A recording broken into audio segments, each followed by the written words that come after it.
मैं बहुत पुरुमीद हूँ कि ये ज़मानत का केस है और इंशाल्लाह इमरान खान साहब की ज़मानत जो है वो आप 1-2 दिन में आप सुन लेंगे कि इस मुकदमे में ज़मानत होगी। और ज़मानत क्यों ना हो, क्योंकि इससे पहले 100 साल के अंदर कभी किसी प्राइम मिनिस्टर की, कभी किसी फॉरेन मिनिस्टर की ऑफिशियल सीक्रेट्स एक्ट में कभी प्रोसिक्यूशन नहीं हुई है। ये केस ऑफ फर्स्ट इम्प्रेशन है, जिस कानून को ऑनरेबल जजेस को समझने के लिए, सब लोगों को समझने के लिए 4 दिन लग जाएं, वो एक शख्स को जेल के अंदर रखना ये बिल्कुल गैर मुनासिब है।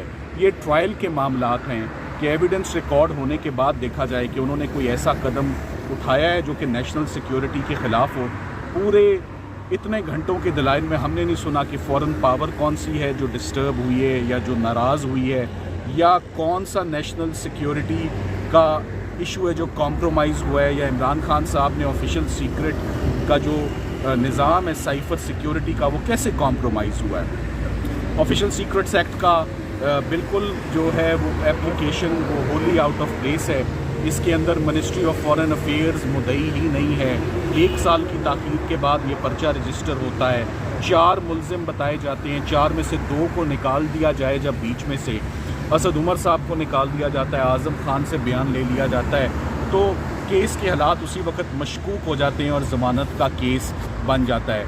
जो मामला साइफ़र का नेशनल सिक्योरिटी कमेटी के आगे 2 दफ़ा रखा जाए, जो मामला कैबिनेट के आगे रखा जाए, जो सुप्रीम कोर्ट ऑफ पाकिस्तान के आगे रखा जाए, वो क्रिमिनल लॉ का सब्जेक्ट कैसे बन सकता है, वो क्रिमिनल लॉ में इशू कैसे बन सकता है। सो ये जो FIR रजिस्टर हुई है और इसको जुर्म गर्दाने जाना, ये बिल्कुल गैर मुनासिब कदम था। और आप ये देखें कि हमारा जो सबसे इम्पॉर्टेंट आर्ग्यूमेंट था जो हमने लास्ट टाइम रेस किया, जिसका कोई जवाब नहीं था, खामोशी थी उस पर, कि आपका केस है कि वज़ीर आज़म के पास साइफ़र 33 दिन तक रहा, उसके बाद नए वज़ीर आज़म मुंतखब होते हैं, उनके पास 170 दिन साइफ़र रहता है और वो उस साइफ़र के ऊपर मीटिंग भी करते हैं नेशनल सिक्योरिटी कमेटी की। तो वो मीटिंग उन्होंने साइफ़र के बगैर कैसे कर ली, या 170 दिन खामोशी कैसे रही, या आप FIA बता दें कि आपने क्या जो सक्सेसर प्राइम मिनिस्टर थे उनको शामिल तफ्तीश किया, उनका बयान रिकॉर्ड किया, या उनको मुल्ज़िम बनाया इस केस में।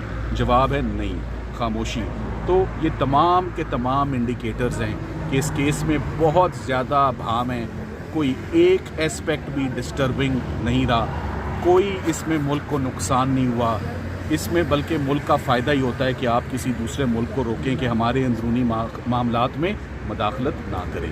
सो मेरा ये सलमान ख्याल है। सफदर साहब, ये बताइएगा, कौम के अंदर एक इंतशार फैल गया कि खान साहब को या सज़ाई मौत हो सकती है या 14 साल तक कैद की सज़ा उनको सुनाई जा सकती है। सर, कानून इस हवाले से क्या कहते हैं? अगर ये मुमकिन है तो उसके बाद आप लोगों का क्या लाएअमल होगा? ज़मानत के लिए क्या दरख्वास्तें देंगे? सुप्रीम कोर्ट से क्या रुजू आपने बहुत सीरियस बात कर दी है ना। ये डेथ सेंटेंस का केस है ना, ये लाइफ इम्प्रिजनमेंट का केस है। मेरी नज़र में ये जुर्म ही नहीं है। ये बहुत जल्द जब ज़मानत का फ़ैसला हो जाएगा तो आपको फिर समझ आ जाएगी कि इस केस के अंदर क्या और उसके अंदर क्या लिखा है। प्रोसिक्यूशन ने भारतीय अदालतों के फैसले सुनाए अदालत में जी, तो थोड़ा सा बताइए। मैंने उसके ऊपर काफ़ी ऑब्जेक्शन रेज़ किया कि आपने जितने भी फ़ैसले दिए, जितने भी आपने रेफरेंस जिसे हम बोलते हैं वो दिए, वो तमाम के तमाम नेबरिंग कंट्री के दिए और उनका कानून आप इधर बताते रहे।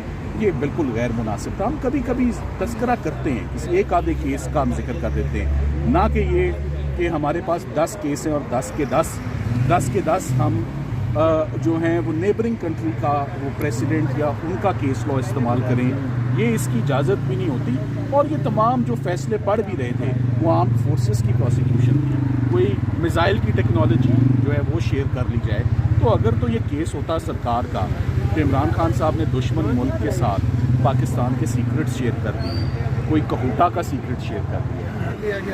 चले, ये सवाल अगर आपकी पहुंच है तो आप अंदर करें। सलमान साहब, एक आपसे सवाल है, एक सवाल है इस केस से हटकर। नवाज शरीफ साहब ने इस्लामाबाद हाई कोर्ट से ज़मानत के लिए रुजू करना है, वो सजाई याफ्ता हैं। अगर आपको कांसल मुकर्रर करती है पाकिस्तान मुस्लिम लीग नून, आप मियां नवाज शरीफ के केस में कांसल होंगे? वो मुझे अभी तक तो उन्होंने कभी रीच आउट नहीं किया, जब आएंगे तो सोच लेंगे। Thank you. कैदी है ना, उन्होंने प्लेटें और चम्मच तैयार किए हुए हैं प्लेटलेट्स बराबर करने के लिए, इस्तकबाल के लिए। वो मियां साहब और इमरान खान साहब अगर दोनों अभी का है नहीं आएंगे वापस? मैंने यही कहा है, वापस नहीं आएंगे। अच्छा, अगर सर वापस आते हैं तो अगर आए तो फिर दे